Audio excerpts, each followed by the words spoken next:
July is tinted with nostalgia and goodbyes for you, Pisces, but you also have the opportunity to transcend the emotional waters and find peace. Although friends seem to be drifting away, you can take comfort in knowing this makes space for new connections. You're able to find the artistic beauty in any grief you've experienced by the middle of the month. As the great Rumi once said, don't grieve. Anything you lose comes round in another form.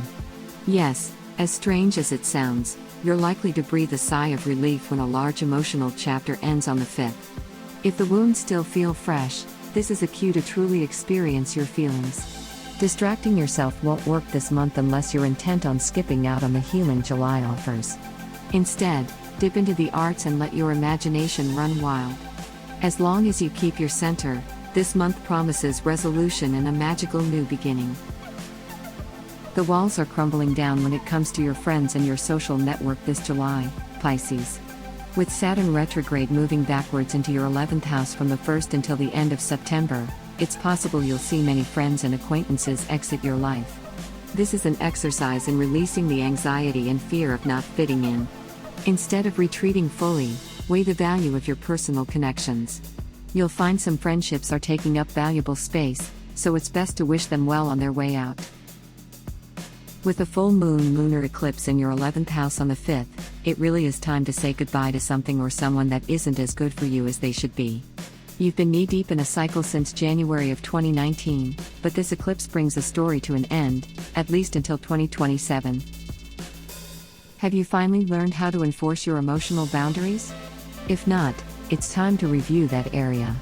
Alternatively, if you're confident and clear about your boundaries, it's time to take a good hard look at anyone who skirts around respecting them. It's more likely than not that this is a person or group you've been playing mental tug and war with for nearly a year and a half.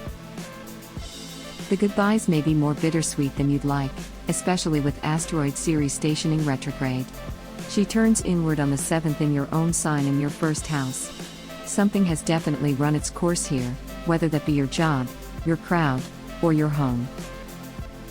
You might be tempted to give up on a dream because it seems too impractical, but the magic of mid-July should restore faith in your vision. Particularly before the 12th, you are being tested to put steady, consistent effort into making your dreams reality. Identity wounds and inner fears that sabotage your self-worth flood your world on the 11th. Chiron's retrograde in Aries in your 2nd house will be extracting healing lessons connected to your possessions from now through September. Where is this sense of loss coming from, dear Pisces?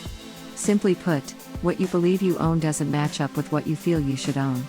Just know that if you tie your self-confidence to your material possessions and physical comforts, you will spend the next few months battling with worry and jealousy. From the 12th through the 20th, you're retreating more and more into your imagination. This certainly isn't a bad thing. With Mercury stationing direct in your 5th house of creativity, art gushes from your aura the entire 2nd half of the month. And if you're looking for a time to cut loose and celebrate yourself, the new moon in Cancer is the perfect time to have some fun enjoying a creative project. Hobbies aren't the only thing you'll be pouring your heart into either. Romantic inclinations are highlighted at the end of the month, as are any passionate endeavors. Regardless of whether you do or don't have a love interest at the time of the moon, your playful creativity these next 3 weeks will encourage others to take a detour onto the scenic route. Like a siren, you enchant onlookers with your ability to bring out the inner child. This mesmerizing aura gets even stronger on the 22nd when the sun moves into brilliant Leo in your 6th house of service. Although you make plenty of time to play, you're now focusing on the little things and the daily work that goes into bringing your fantasy to life on the world stage. Your efforts won't go unnoticed as long as you lead with compassion. Finally, July closes out with positive sextile between your co-ruler Jupiter in Capricorn and your ruler Neptune in your own sign. You got the magic, baby. You're headed toward August with bigger dreams than ever, and all the star power you need to make them happen. Thank you so much for watching. Please give us a thumb up if you liked the video. Subscribe our YouTube channel not to miss the next video horoscope. Visit our website GoToHoroscope.com where you can find actual horoscope for today. Download our apps from Google Play and App Store to have your daily horoscope always on hand.